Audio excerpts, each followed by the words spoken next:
So this is our chicken butter masala. এই যে আমরা এসছি হচ্ছে মাইকেল নগর ধাবা, যেটাকে এয়ারপোর্ট ধাবা বলা হয়, যেটা মাইকেল নগরে আছে। আর সেখানে এসে যেটা খাচ্ছি সেটা হচ্ছে আজকে ডিনার হচ্ছে বাটার তন্দুরি রুটি আর হচ্ছে চিকেন কি জানো বাটার মশলা। Chicken butter masala. তো ফাইনালি তো খিদে পেয়েছে।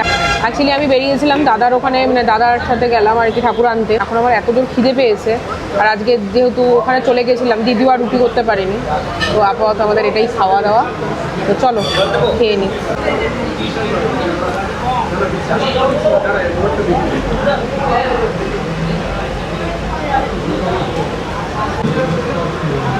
ঠিক আছে, আমার মনে হচ্ছে আগের দিন এটা বেটার ছিল। এটাও ঠিক আছে। লাসিটা রাজের খুব পছন্দ হয়েছে, আমার খুব একটা ভালো লাগেনি।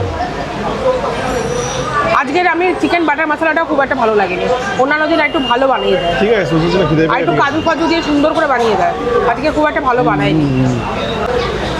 এই ধাবাটার এটাই একটা সমস্যা, ফুডের না কনসিস্টেন্সিটা খুব হারিয়ে যায়। মাঝখানে খুব ভালো খাচ্ছিলাম, হঠাৎ আবার চিকেন বাটার মশলাটা কেমন একটা বানিয়ে দিয়েছে। এর আগেও খেয়েছি, তখন খুব সুন্দর করে বানিয়ে দিত, বেশ চিকেনের পিসগুলো খুব সাকুলেন্ট অ্যামাউন্ট থাকতো, মানে বেশ বড়ো বড়োই থাকতো আর কি। আর একটু কাজু ফাজু দিয়ে সুন্দর করে বানিয়েও দিত, কি জানি কী হয়।